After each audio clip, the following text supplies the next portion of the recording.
Hello everyone and welcome to Invasions. Today I will be showing you all how you can climb all the way up to Gold 1 as a solo reagent.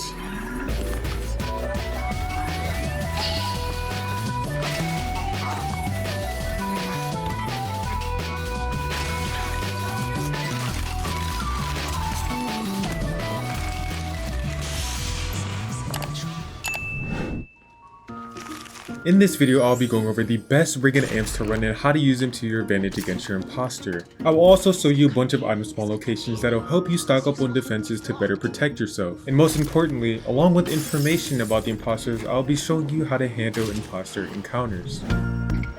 Before jumping into any invasions trial, there are 4 essential things you want to make sure you have equipped.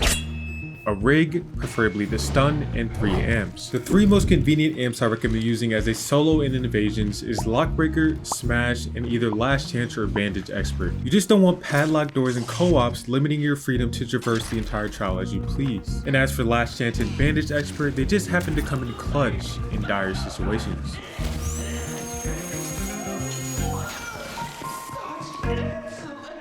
Now for the scary parts. Entering the trial alone. But don't worry, there is key information you need to know upon leaving the shuttle. You have 3 lives and the imposter has 2. There are no respawn pills in the invasions game mode, but there are in regular trials that get invaded. So if you have this setting enabled and you start up a random trial that gets invaded, respawn pills will be available for you to keep piling on extra lives. But I am unsure if it'll still count towards your rank. Your imposter cannot invade your trial until you make progress. That can be finding the key in the sex toys, opening the first gate and disrupt the neighborhood, hitting the first target and drill the futterman, or even walking past the main area and stash the contraband. All of these actions initiate the trial and allow the imposters to start hunting. And don't think you can play the waiting game, because after about 2 to 3 minutes, the imposter will just be let out. So you'll want to move quickly and efficiently, not wasting time circling the same areas. But luckily for you, I'm going to be showing you a bunch of spawn locations that'll help you prepare for the upcoming battles. After entering the trial, the first thing you want to do is stock up on lockpicks and throwables, prioritizing bricks over bottles and using bricks and lockpicks to open padlock containers for rig rechargers. Brick piles look like this and spawn up to 2 bricks per pile. Some trials will have a few of these in close proximity, so even if you don't find one in the first, there's most likely 1 or 2 in the next. You want your inventory to look something like this by the time you initiate your trial. Keeping at least 1 throwable in your inventory is crucial in getting out of stabs. You don't want to have a stacked inventory full of rig rechargers just to die to an imposter that happened to surprise you. When it comes to fighting imposters, there are noobs and then there are actual killers. Noticing what you're dealing with can help you adapt and adjust your playstyle accordingly. When an imposter starts invading, as soon as they leave the elevator, your current location is pinged to them. So after initiating a trial, you should always assume the imposter to be close by. There are many unique sounds in the game that can tell you who's who and what's what. For example, Gooseberry's drill, Coil's electric stick, Pusher's psychosis sprayer, and Jaeger's gadgets. They all have unique sounds that let you know who they are without seeing them. This same concept can be used against your imposter. In a trial by yourself, running footsteps, doors being opened or smashed open without unique X-pop sounds, as well as crouch jumping and vaulting sounds should all reveal that an imposter is close by. And one sound that can help you escape death is the imposter's charged stab. This sound effect means, and you could either run away from it or disrupt it with a throwable item. There are a few tactics I want to go over that a lot of imposters will do to avoid getting hit. Zigzagging around corners. This tactic is very effective at farther ranges and can throw off your aim incredibly, especially when there's obstacles in the way. Simply retreating and moving to a more tight and linear space can increase your chances of hitting the target. Sliding to avoid throwable items. An easy counter that can be used against any imposter pursuing you is pump fakes. Simply hold up your item like you're about to throw it and see what maneuver your imposter uses to try and avoid it.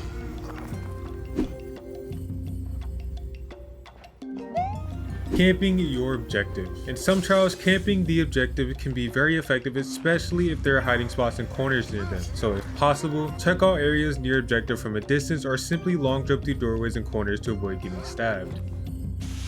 And last but not least, camping the shuttles. One thing to always remember is that the imposters are technically reagents too. They can still get killed by X-Pop. Once you're finished with your trial, the imposter is either still in the trial area with you or being spawned near the shuttles along with the prime asset and big grunts. Assuming you've already completed your mandatory assignment, since you are a solo, the shuttles will automatically open for you after 10 seconds. So wait for the shuttles, and if you can, scout out the area, and whenever you decide to go for the shuttle, sprint and jump past doorways and corners all the way down to the exit. And just to be safe, stock up on throwables and wait for your stun to recharge if needed, and then pop an adrenaline before you head out. Therefore, you can easily avoid a situation like this and still make it out of the trial alive.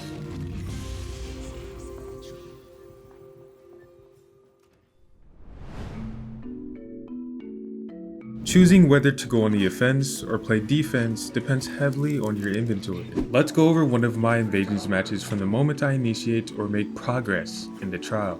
The trial I am in is Sentenced to Prosecuted, which requires me to find 5 shapes around the court and enter the code received from each one of them at their corresponding keypads. I know that one side of the court disables rigs, so I will have to rely on bricks and bottles for defense in that specific location. I wasn't able to find any bricks in the starting area, so I move on to the inside of the court to check some other spots I know of. The initiator for this trial is entering the first code, opening the rest of the court, allowing me to check for more bricks and locked container spawns. Mines can also be used as a weapon, which I will show you later in this trial. Progressing through the trial as normal, I decide to do the side that doesn't disable my rig first. And here's when my imposter makes his first appearance. When running away from imposters, you should always assume they know where you're going. When an imposter points in your direction, it means they are pinging you, and that ping stays on your head as a live ping for a few seconds, giving them enough time to cut you off from where you're headed or pinpoint your exact location when you thought you've lost them. My imposter finally walks out of the office wing but doesn't seem to know where I am just yet, so I take advantage of the opportunity to hit him with another brick, leaving him with the remaining 2 bars of health. And as I mentioned earlier, here is how mines can be used as a weapon.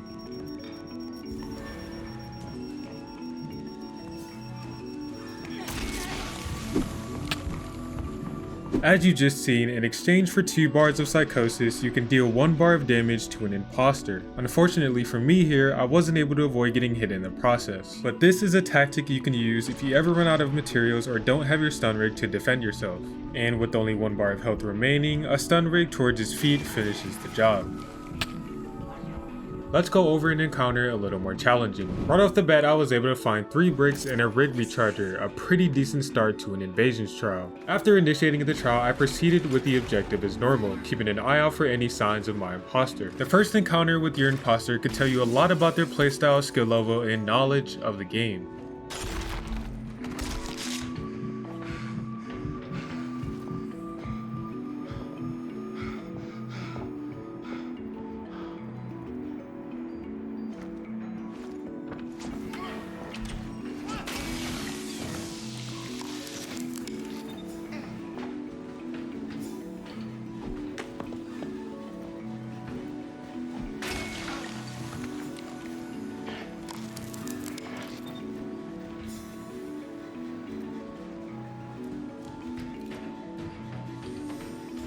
The imposter did a good job catching me immediately after the animation, and I was luckily able to avoid another attack. Hearing that the imposter is exhausted after 1 strike, he must have ran from where he spawned and darted straight to my location. One thing I forgot to mention is that anytime you make a loud noise, your location is flashed to the imposter. So other than the ping they initially received from entering the trial, me breaking this window led them straight towards me. I was successfully able to land 2 stuns, but I allowed the imposter to retreat to the elevator. The more health you take from an imposter, the longer their timer is for re-entry when they retreat.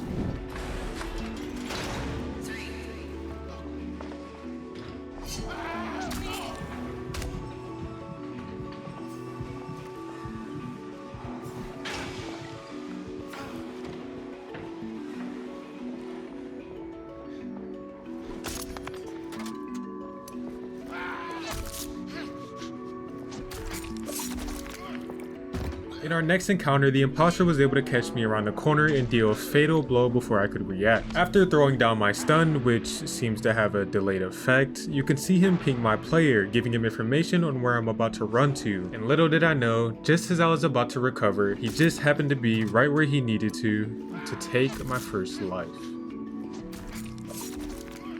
Now in this situation, a fully upgraded imposter will have about 20 seconds until they have to leave. Some will camp your loot in that 20 seconds and some will just leave and wait to invade again. So be wary of greedy bastards wanting a little bit more before they go.